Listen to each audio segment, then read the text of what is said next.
I kindly allowed my deceased partner's parents to see my daughter, but now they are attempting to take her away from me by arguing in court that I am an unfit mother because I have a new boyfriend. I am 30 years old, the single mother of Clara, 2F, and I had a no-strings relationship with her father, Jack, 30M, for 7 months before I became pregnant. He lived in another state but would come to my city once a month we met in a bar for business purposes. And after discussing our options, I chose to keep the baby. Jack wanted to be involved in her life, so we planned to raise the child together, but not as a couple, just as co-parents. Unfortunately, Jack passed away during my pregnancy, and his parents, Linda and James, were aware that I was expecting. At that time, we had already completed a prenatal paternity test, and when he passed away, we were all devastated, but his parents were obviously devastated as well. Clara, their first and only grandchild, became their ray of hope during a dark period. They claim to have 2 other daughters, Ruth, 37F, and Lily, 27F, but they are childless. Ruth has been trying to conceive with her husband for a long time,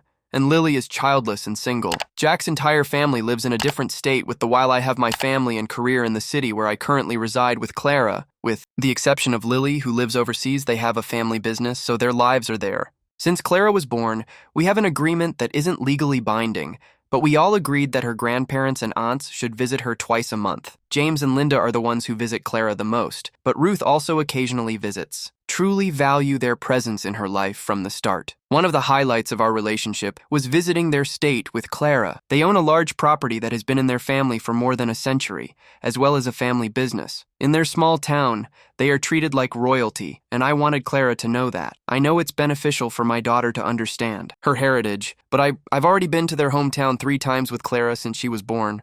But this isn't enough. It seems that our relationship wasn't perfect. I had some problems with Linda interfering too much in my parenting, but we were cordial until I started dating Ted, 34, for nearly a year, and things are tense with James, and I don't live with Linda. Or Ted, and he has a daughter named Marie 4F who lives with him. Linda has complained about his frequent visits to my home, but that is untrue because we both work a lot, and between our children and other obligations, we probably see each other 3 to 4 times a week, from Marie's playdates and sleepovers. With Clara to the list that goes on, the woman will always find a way to say something. When I emailed Linda, James, and Ruth an invitation 2 weeks ago about Ted's car parked in front of my house, things got out of hand. I decided to invite Clara's grandparents so they could spend Christmas Eve with her, but I also told them that if they would like, they could take her to lunch on Christmas Day. The following day, Linda texted me to let me know that Linda called me and said she gave me 2 days to calm down and be reasonable because they already had plans to take Clara home for Christmas. I asked what she meant, and she said that they had rights over Clara and that they had waited too long to take her home for Christmas. Now that she is older and can travel without me, I said that this was never discussed, and I will not allow them to travel with my daughter without first talking to me. Linda stated that this was the conversation prior to the trip, and I laughed during the call, claiming she was delusional. Things swiftly got out of hand after I was accused of attempting to replace Jack in Clara's life and saying some somewhat hurtful things about Jack never having even met Clara. James then called and attempted to. James lost his temper and demanded that I apologize to Linda or we would go to court over this. Didn't back down and said that they were choosing to fight over this rather than me. But after a while of silence from them, I received court papers that they were suing me over. He had revealed that they had purchased Clara's plane tickets 2 months prior without first asking me, custody of Clara, and are claiming that I am unfit to be a mother. I already spoke with a lawyer before our phone argument, and she informed me yesterday that they have very little chance of obtaining any custody. Visitation is the most they can get. But I am still concerned that this will turn into a legal battle. People in my life are divided. Some believe I did nothing wrong by setting boundaries, while others believe it is petty. I know that my daughter's grandparents are good grandparents and will look after her, so I could let them travel with her for Christmas. However, there are a few things that need to be clarified, like how Linda and James know specifics about my life, like Ted's car and Marie's playdates. They do live in a different state, but they visit frequently, at least twice a month, to see Clara, and they come to my house to pick her up and drop her off after their outings. This is how Linda discovered Ted's car in front of my driveway, because I live in a gated community, and this kind of parking is prohibited unless it's the homeowner's car. When Linda first saw Ted's car, she asked if I would call security to tow it, but I declined because it was Ted's car, and they also used to FaceTime Clara 3 times a week. James said they would travel to my city, take Clara with them on the plane to their state, and after a week they would bring her back. That's how they found out about some of her playdates and sleepovers with Marie. They called when Marie was still at home with Clara and saw her too. They expected my toddler to travel alone on a plane. I don't think I could adequately explain. We're planning 3 Do I think they were going to kidnap my daughter? I don't know, but some comments made me suspicious. James claimed they bought her tickets back, but I don't think I should believe him without evidence. 4.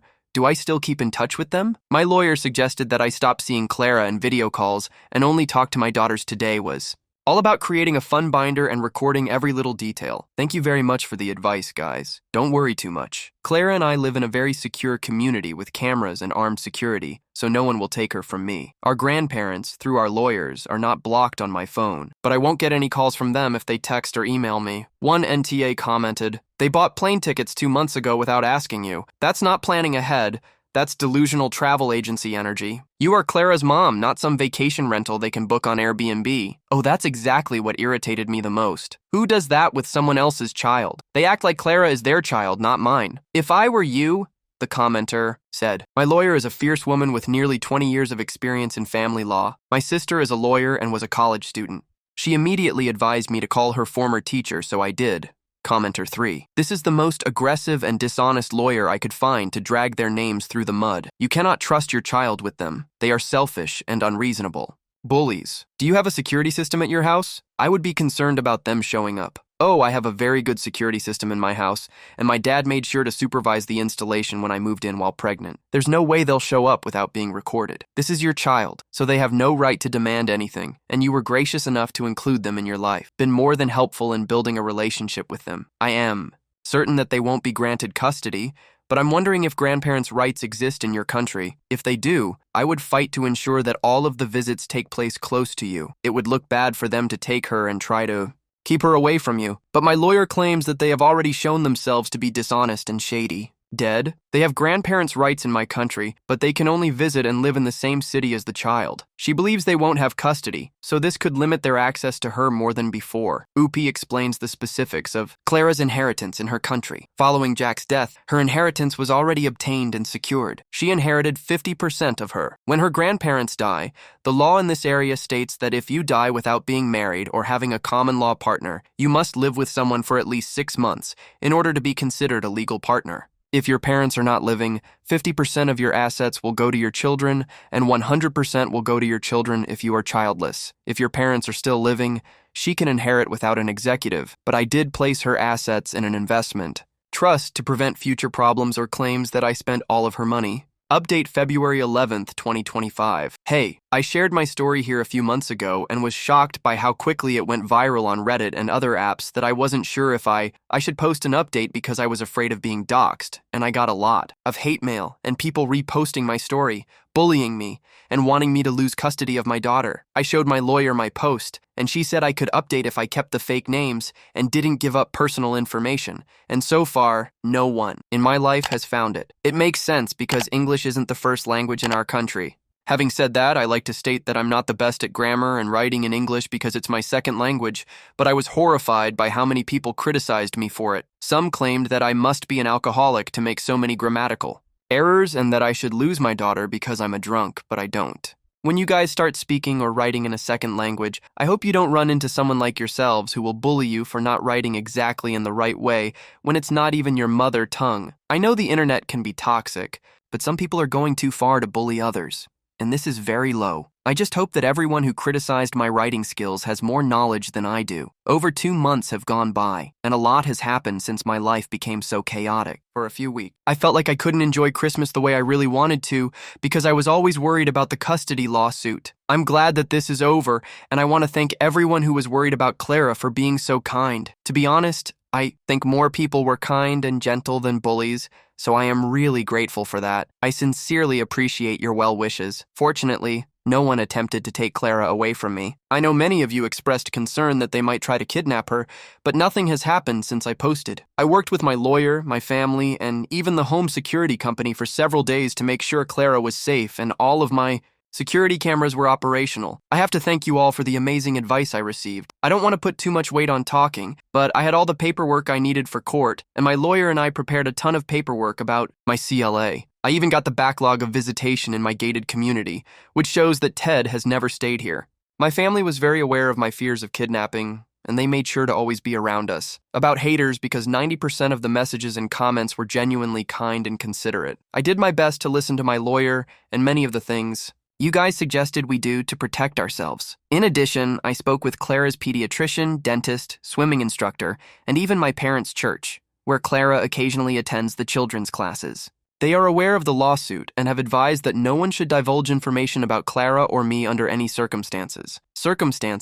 They are all in agreement, supporting us and showing empathy. Some people also suggested that I talk to Clara's parents to find out if they are aware of the lawsuit and the potential for their parents to attempt to take my daughter. I wasn't sure how to proceed, but my lawyer suggested that I try to get in touch with them, but only by text or email before I could do this with Lily, Jack's younger sister. Lives in Europe texted me to inquire about whether I had received Clara's Christmas presents, which she had sent via mail. Seeing an opening, I took advantage of the situation and texted Lily to explain what was going on with her parents. Lily claimed she didn't know about the lawsuit or that they wanted to take Clara for Christmas and fly with her on a plane. She said she would talk to Ruth about this, as Ruth was at the time quite far away. A day later, Lily and Ruth made a group chat for their family to talk to me. They asked to have a video call with me, but I said I needed to speak with my lawyer first. My lawyer agreed to let me record the call to make sure nothing would be used against me, and we had an eye-opening video call. Ruth also apologized to me for being away from our lives for the past few months. Despite having a lot of personal problems, Ruth was happy to announce that she had undergone her third round of IVF and was currently about 22 weeks along with her first child. Ruth kept everything under wraps, only telling Ruth and her husband Sam about the IVF process and the pregnancy. She claimed that this was because Linda used to put too much pressure and stress on her the other times they tried IVF, and Ruth was putting distance between herself and the process from situations that increased her anxiety levels, and her mother was a major cause of her anxiety. Her pregnancy is good news, but I wasn't surprised because I knew she was trying for a child. I'm glad she was able to conceive at last. I must clarify that Linda is what people refer to as a boy mom, and I had a suspicion that she didn't get along with her daughters. However, because I wasn't close to them, I was unaware of how bad their relationship was. Ruth claimed that she was unaware of the lawsuit until Lily called her the day before, and then she spoke with her father and his best friend, a lawyer, to find out what was going on. She was shocked that James's friend was unaware of the lawsuit, as he is typically the one representing him. James seemed to be closer to his daughters than Ruth. James says he didn't want to sue me, but Linda's mental health has gotten so bad that he feared for her well-being. The only thing that could make her get out of bed is Clara, and the thought of having her around makes Linda unfit to raise a child. He tried to change the topic when Ruth asked, but she pressured him, so he eventually folded and told her everything. James never stated that they wanted to keep her permanently, but I don't trust his word. Ruth and Sam tore James a new one for suing me over custody in order to manipulate me and to force me to accept a better deal of visitation for them. They wanted more days with her and to be able to travel with her to their home several times a year, forcing Linda to attend therapy because he said she doesn't like the idea of seeing a therapist because she isn't insane, and that she wouldn't go under any circumstances. Ruth had to threaten James that if he didn't drop the lawsuit and get the help Linda needed, she would stop communicating with him and quit the family business. She was extremely concerned that they would do the same to Sam if she passed away, and their child is left with her husband James, who is somewhat broken after this, and gives in to Ruth's demands. After I spoke with Ruth and Lily, I thought the lawsuit would be closed, but in my country, the courts are closed from December 20 to January 20th and only handle emergency cases. Their lawyer contacted me to discuss the lawsuit's termination and about writing a visitation agreement that the family court would approve. We decided to work on this, but I would only sign any visitation agreement once they had dropped their custody lawsuit and only if they agreed to abide by my rules. From what I understand, Linda finally agreed to begin therapy after pressure from her entire family, and she is currently seeing a therapist and a psychiatrist. She was diagnosed with depression. I never mentioned it here, but Jack's death was abrupt and violent. He was the victim of a robbery gone wrong. All of us were shocked by his passing, but Linda and James bore the brunt of it. I know this because my lawyer insisted that Linda's doctors include an assessment of her mental health in our legal agreement before I could agree to a visitation agreement with Clara's grandparents. I've always felt that they didn't grieve enough because they focused on my pregnancy a few weeks after he passed away, and I was correct to assume that I included a requirement in our visitation agreement that James and Linda complete grief counseling. They agreed to a number of sessions where I have James and Linda participate in virtual family therapy for the first few months of our agreement to ensure that we are on a. In this regard, I have nothing to complain about because they accepted my terms with ease. They did attempt to argue against the idea of supervised visitation, but I had no grounds for accepting it. Otherwise, they will visit Clara twice a month at a family center in my city, which is a public facility in my nation, where things pertaining to, I must admit, that I didn't feel validated by my country's laws regarding my fears of kidnapping. Basically, my lawyer and I went to a police station and conducted an occurrence regarding the possible kidnapping. They have very good security and handle custody of minors and family issues regarding custody. Those visits will be supervised by a social worker who was assigned our case by the judge who signed our visitation agreement. Since they have money, I don't think it would be difficult for them to buy a ticket back knowing they won't use it, so I'm still not trusting them. They didn't seem to take this seriously, and as of right now, they won't press charges. At least there is documentation addressing my concerns. James ended up sending my lawyer Claire plans tickets to prove they bought her 2 tickets and weren't planning on staying with her. Believing them,